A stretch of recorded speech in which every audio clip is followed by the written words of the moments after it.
मध्य प्रदेश में हजारों की प्रॉपर्टीज और करोड़ों की कमाई वाले एमपी वक्फ बोर्ड को लेकर मध्य प्रदेश सरकार ने एक बड़ा फैसला लिया।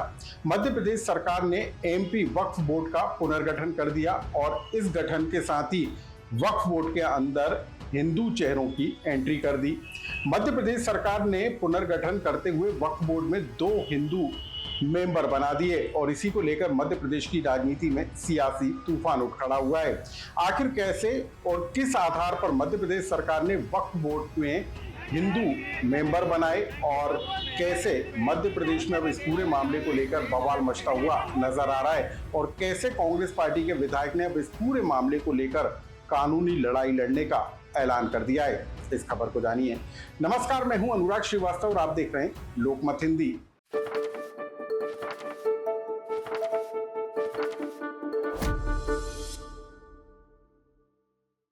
एमपी में हजारों की प्रॉपर्टीज वाले और करोड़ों की कमाई वाले वक्फ बोर्ड में क्या अब आरएसएस का दखल होगा?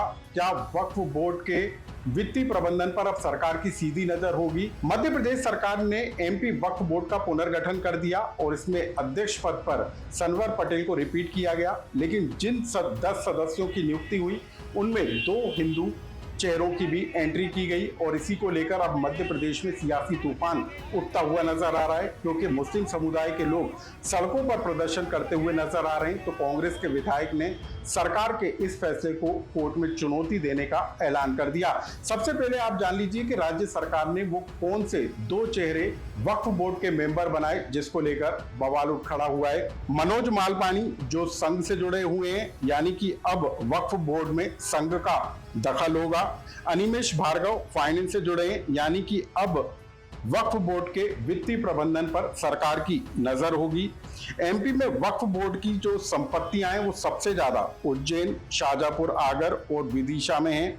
इसके अलावा जो संपत्तियां हैं 15,008 अचल संपत्तियां हैं, इनमें 4,733 मस्जिद हैं, 5,000 से ज्यादा कब्रिस्तान हैं, 5,328 से ज्यादा दुकानें हैं, 6,307 मकान और 10,795 कृषि भूमि है। कुल मिलाकर वक्फ बोर्ड के पास 23,118 संपत्तियां हैं, जिससे वक्फ बोर्ड को हर साल करोड़ों रुपए की कमाई होती है। अब आप जान लीजिए कि आखिर वो कौन सा आधार है जिसके जरिए राज्य सरकार ने वक्फ बोर्ड में नियुक्तियां की हैं और हिंदू चेहरों की एंट्री हो गई है। 1950 के दशक में वक्फ संपत्तियों की देखरेख के लिए कानूनी तौर पर एक संस्था की जरूरत पड़ी थी। 1954 में वक्फ एक्ट के नाम से एक कानून बना। 1955 में कानून में बदलाव कर वक्फ बोर्ड बनाने की शुरुआत हुई।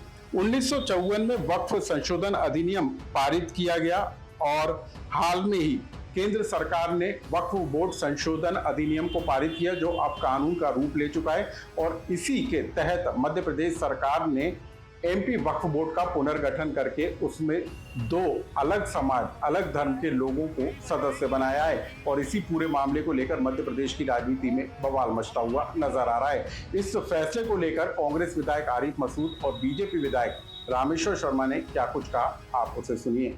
और सुप्रीम कोर्ट में 2 बिंदुओं पर स्टे तो नहीं है, लेकिन उस पूरे स्टे ना होने के बावजूद प्रक्रिया जारी है और सुप्रीम कोर्ट उस पर अंतिम निर्णय देगा।